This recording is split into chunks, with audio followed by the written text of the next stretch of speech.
Well, it's interesting because, people here at the Book Center often talk somewhat disparagingly about Fiddler on the Roof.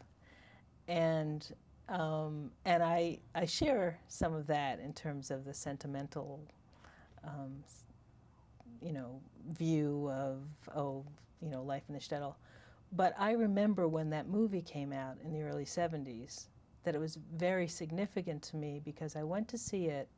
First of all, the actress who played the oldest daughter had gone to high school with me, and we'd been in a play together, so that was cool.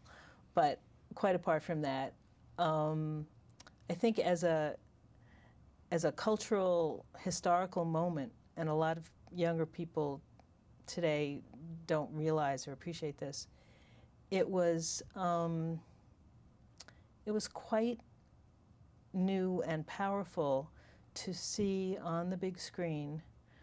I remember saying that there were girls there who looked like me and who were, granted, I don't go around with a schmata on my head and all that, but I don't remember any Hollywood movie before then where Jewish characters were, allowed to look Jewish and be central in a way that movie portrayed, with all of its limitations and so on.